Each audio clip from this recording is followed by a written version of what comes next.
अस्सलामुअलैकुम वरहमतुल्लाहि वबरकातुहू। इस दुआ के साथ कि अल्लाह आपकी आंखों में कभी गम के आंसू न दे। अल्लाह अल्लाह ही रब है और उसका कोई शरीक नहीं। हदीस मुबारका में बहुत ही पावरफुल जिक्र ये मौजूद है। जब आपको अपनी मोहब्बत में कोई शरीक नहीं पसंद तो सोचें अल्लाह की इबादत में अल्लाह को अपना शरीक कैसे पसंद होगा। हरगिज नहीं। इस जिक्र के लिए ये बताते हैं कि जिसने अल्लाह से इसके जरिए कुछ भी अपनी मुराद मांगी, ऐसा हो ही नहीं सकता कि वो खाली हाथ लौटे, बशर्ते कि वो जायज हो। इस अमल को जैसे ही आप पढ़ने लगते हैं आपकी मोहब्बत सिर्फ आपके लिए तरसने लगेगी, लेकिन याद रखना इसमें कभी हराम न करना। ज्यादातर बहनें और भाई यही कहते हैं कि कोई ऐसा अमल बता दें कि जैसे मैं उसके लिए तरस रही हूँ वो भी मेरे लिए उतना ही बल्कि उससे भी ज्यादा तरसे और बेचैन हो। उसे मेरे बिना कहीं भी एक पल का भी आराम और सुकून नहीं मिलना चाहिए, तब मुझे अच्छा लगेगा। रोजाना कई टेस्टिमोनियल्स आते हैं लेकिन इतना वक्त नहीं होता वीडियो लंबा न हो जाए, इसलिए उनमें से एक ही टेस्टिमोनियल जल्दी से आपको दिखाते हैं। एक भाई ने अपॉइंटमेंट लेकर मुझे बताया था कि एक बहन सही राह पर नहीं है। भाई मैं चाहता हूँ कि वो सही राह पर आ जाए, कुछ ऐसा करें कि वो तमाम हराम काम छोड़ दे। मैंने उनके लिए अमल किया और अल्लाह का करम ऐसा हुआ कि अल्लाह ने फौरन उन्हें हिदायत दे दी। स्क्रीन पर आप पढ़ सकते हैं। सब्र करते हुए कोशिश करना इंसान का काम है। नमाज की पाबंदी जरूर किया करें। आज का अमल भी हर अमल की तरह सिर्फ निकाह के जायज मकसद के लिए ही है। अल्लाहु अल्लाहु रब्बी ला उशरिक बिही शैआ। कैसे पढ़ना है बता रहा हूँ, बहुत ध्यान से पूरा तरीका सुन लीजिएगा। नए आए हैं तो चैनल को सब्सक्राइब जरूर कर लें। अभी कल ही फोन पर एक बहन ने बताया, कुछ अल्फाज इधर उधर हो सकते हैं। वो कहती है कि भाई वो लड़का खुद आगे होकर मेरे पीछे पड़ा था और उसने कहा था कि शादी तो मैं तुमसे ही करूंगा, मैं तुमसे बहुत ही प्यार करता हूँ और हर हाल में तुम्हें पाना चाहता हूँ। मैं उसकी ये मोहब्बत देखकर हैरान रह गई थी।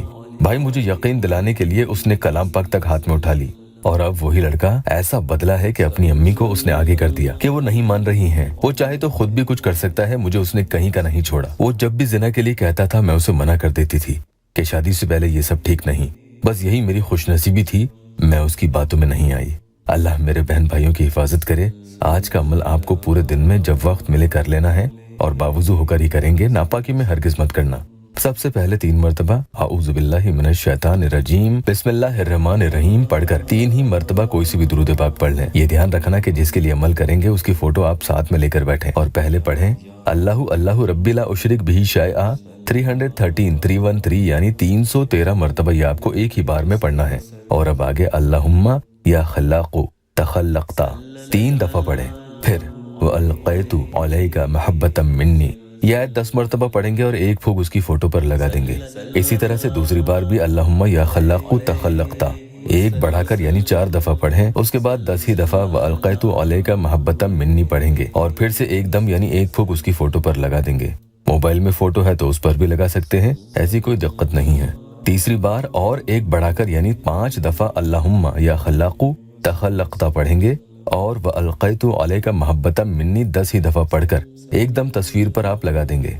ये दम आपको थोड़ा जोर से लगाना होगा। चौथी बार और एक बढ़ाकर 6 दफा अल्लाहुम्मा या खल्लाक़ु तखल्लक़ता पढ़ना है और 10 दफा ही वो आयत पढ़कर तस्वीर पर एकदम कर देना है। आगे इसी तरह से 5वीं बार एक और बढ़ाकर यानी 7 दफा अल्लाहुम्मा या खल्लाक़ु तखल्लक़ता पढ़ना है और 10 दफा व अलक़ैतु अलैका मोहब्बतम मिन्नी पढ़कर एकदम तस्वीर पर आप लगा देंगे। इसी तरह से आपको 6ठी बार भी एक बढ़ाकर यानी कुल 8 दफा अब अल्लाहुम्मा या खल्लाक़ु तखल्लक़ता ये पढ़ना है और 10 ही दफा व अलक़ैतु अलैका मोहब्बतम मिन्नी पढ़कर एकदम यानी एक फूंक तस्वीर पर आप लगा देंगे। जैसे जैसे ये बढ़ाकर पढ़ते हुए फोटो पर फूंक मारते चले जाओगे, सामने वाले की बेचैनी और तड़प भी बढ़ती चली जाएगी, ये समझ लेना। आखिरी और 7वीं बार अल्लाहुम्मा या खल्लाक़ु तखल्लक़ता इस बार आपको 3 बढ़ाना है, यानी आखिरी बार 1 नहीं बढ़ाएंगे 3 बढ़ाएंगे। कुल 11 मरतबा पढ़ना है और व अलक़ैतु अलैका महब्बतम मिन्नी ये आयत आपको 10 ही दफा पढ़नी है और तस्वीर पर एक फूंक मार देनी है। इस तरह से कुल आपने ये आयत 10-10 दफा करके कुल 70 मरतबा पढ़ ली है, जिसमें कुल 7 ही दफा तस्वीर पर आपने फूंक लगा दी है। अमल के आखिर में कोई भी दुरूद पाक फिर से 3 ही मरतबा पढ़ें और फिर आजिज होकर खूब दिल से रो रो कर अल्लाह की बारगाह में अपने मकसद को पाने के लिए भीख मांगे। इंशाअल्लाह आपकी सारी परेशानियां खत्म हो जाएंगी।